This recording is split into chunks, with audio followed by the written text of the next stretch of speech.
നസീർ ബോച്ച എന്ന് സ്വയം വിളിക്കുന്ന ബോബി ചെമ്മണ്ണൂരും മറുനാടനും തമ്മിൽ കഴിഞ്ഞ കുറേ കാലമായി വാഗ് യുദ്ധങ്ങൾ നടക്കുകയാണെന്ന് പ്രേക്ഷകർക്കറിയാം. എന്തോ അലമ്പുണ്ടാക്കാൻ വന്നിരിക്കുക. ഒരു ദ്രോഹവും അദ്ദേഹം എനിക്ക് ചെയ്തിട്ടില്ല.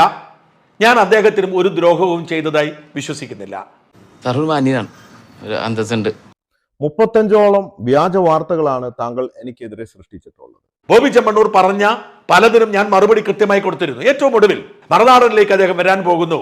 ഞാൻ ഒരു പെട്ടി ആധാരമായിട്ട് താങ്കളുടെ സ്റ്റുഡിയോയിലോട്ട് വരുന്നുണ്ട്. ധാരാളം മുദ്രപത്രങ്ങൾ വേണ്ടിവരും. നമുക്ക് ഡോക്യുമെന്ററി തയ്യാറാകണ്ടേ? പിന്നെ അദ്ദേഹത്തിന് പറയാനുള്ളതെല്ലാം പറയാം. ആ ചലഞ്ച് ഏറ്റെടുക്കാൻ ധൈര്യമാണോ എന്ന് ബോബി ചെമ്മണ്ണൂർ ചോദിക്കുന്നു. ഞാൻ അത് ഏറ്റെടുക്കുന്നു. ഞാൻ അവരെ ക്ഷണിക്കുകയാണ്.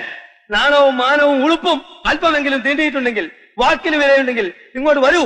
ഓഗസ്റ്റ് 4 തീയതി ഞായറാഴ്ച അല്ലെങ്കിൽ 5 തീയതി തിങ്കളാഴ്ച രാവിലെ 11 മണിക്ക് താങ്കൾ തയ്യാറാണോ? 2 ദിവസത്തിൽ കൂടുതൽ എനിക്ക് ഇവിടെ നിൽക്കാൻ കഴിയില്ല. സംവാദം ലൈവായി കാണിക്കും. അതായത് അവിടെ എന്ത് സംഭവിച്ചാലും അത് അപ്പോൾ ജനങ്ങൾക്ക് കാണാവുന്ന തരത്തിൽ മറുനാടിന്റെ 3 യൂട്യൂബ് ചാനലുകളിലും 2 ഫേസ്ബുക്ക് ചാനലും ഇൻസ്റ്റയിലും ഇത് കാണിക്കുന്നതായിരിക്കും. സ്പോൺസർ ചെയ്തു ഞാൻ തന്നെ. എനിക്കും ചിലതൊക്കെ താങ്കളോട് ചോദിക്കാനുണ്ട്. താങ്കൾ എന്നെ ഇന്റർവ്യൂ ചെയ്തോളൂ. ഞാനൊരു ഇൻഫ്ലുവൻസർ അല്ലേ? അപ്പോൾ ഞാനും താങ്കളെയും താങ്കളുടെ കുടുംബത്തെയും ഇന്റർവ്യൂ ചെയ്യാൻ ആഗ്രഹിക്കുന്നു. എനിക്കൊരു അഭ്യർത്ഥനയുള്ളത് ഒരു മോഡറേറ്ററെ കൂടി ഉൾപ്പെടുത്തണമെന്നാണ്.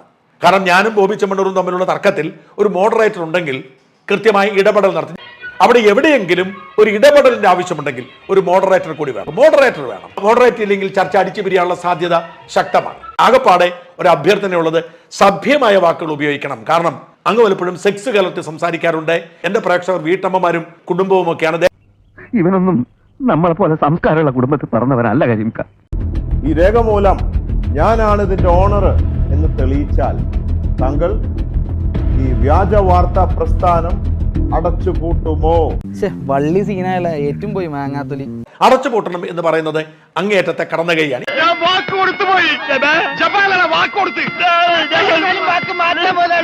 അങ്ങേക്കത് വാശിയാണെങ്കിൽ അതും ചെയ്യാം. അങ്ങ് പറയുന്നതാണ് ശരി, അല്ലെങ്കിൽ ഞാൻ പറയുന്നത് ചിലതെങ്കിലും തെറ്റാണ്, അങ്ങ് പറയുന്നതാണ് ശരി എങ്കിൽ അടച്ചുപൂട്ടണമെന്നാണല്ലോ പറയുന്നത്. അടച്ചുപൂട്ടാം. പക്ഷേ ഒരു ട്വിസ്റ്റ് ഉണ്ട്. അങ്ങയുടെ ഭാഗത്ത് മിസ്റ്റേക്ക് ഉണ്ടെങ്കിൽ അങ്ങും അങ്ങയുടെ സ്ഥാപനം അടച്ചുപൂട്ടണം. തയ്യാറാണോ? ഇതുകൂടി കുറിച്ചോ? അതിവിദഗ്ധമായ രീതിയിൽ തുരപ്പം കൊച്ചുണ്ണി CID മൂസയുടെ കയ്യിൽ നിന്നും ഊരിപ്പോയെന്ന്.